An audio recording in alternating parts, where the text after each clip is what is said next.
Hello and welcome to A Genteel Black Hole, the home of my bookish rambles. My name's Ali, and DNFing is self-care.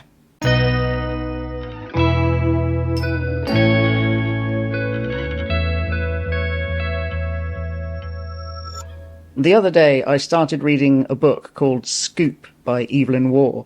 It's a satire about journalism from like 1938, and at first I was having an absolute blast. I hadn't read any Waugh before. I've been thinking about trying, and this one was recommended to me as a better place to start than Brideshead Revisited. So I took a punt on it, and at first, yeah, I was having a blast.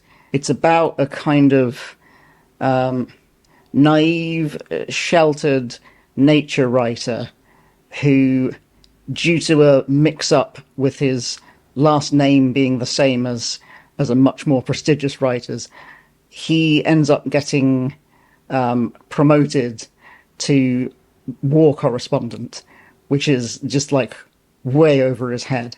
The setup feels very much to me like a classic Ealing comedy film from the 40s or 50s, the kind of thing that a young Alec Guinness would have been great in, something like The Man in the White Suit.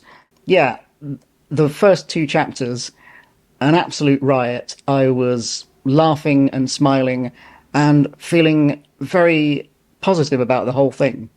And then I got to chapter 3, and things suddenly got incredibly racist. And I've read plenty of kind of its time racist books. It's a risk that you very much take when you read older books. But yes, even for the standards of 1938, I thought that this book was shockingly, appallingly racist.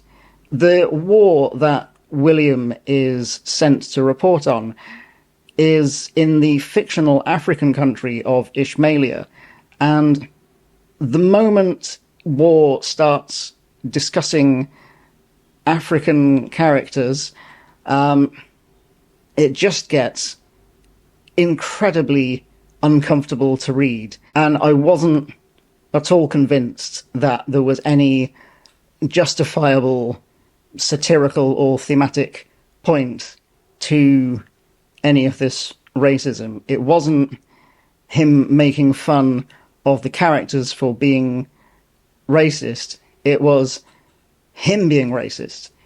And it was just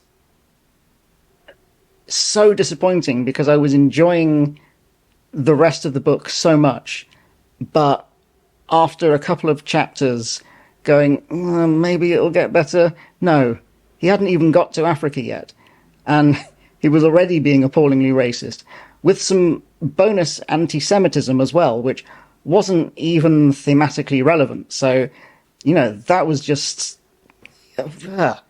yeah, I'm speechless at the whole thing, honestly. But yeah, if that's how bad it was, if he used that number of N-words before William even gets to Ishmaelia, how much worse must it be once he's actually there? I didn't care to find out. So after about 90, 100 pages, I DNF'd that fucker. So yeah, that was quite a disappointing experience. When I was loving those first two chapters, if it had just been a short story about how William got his accidental promotion and then they left it there, then that would be a delightful short story and I would have loved it. Unfortunately, it went on and became just appallingly racist. And having looked up his Wikipedia page now, which I know is not an in-depth character study, but it does have a whole section dedicated to his staunch conservatism and just how much people disliked him even at the time. If he was considered in 1930s England, among other white people, to be like incredibly conservative and racist, then you get the idea of just how appalling he was. And I should say, I don't have like a hard and fast rule about whose works I will or won't read. I know that it's impossible to find many authors whose values align completely with mine, and I am willing to read good books by bad people because nobody's perfect. But when someone is that strongly conservative and reactionary and bigoted, and it comes through so loudly in their fiction, yeah, I don't think I'm going to be trying any more Evelyn Waugh. In fact, all I have to say on the matter is, Waugh, what is he good for? Absolutely nothing. So, just a short little rant this time. That's about it from me today. I hope you're having a lovely day, and I hope you're reading good stuff that doesn't make your blood boil. And yes, I will see you when I see you.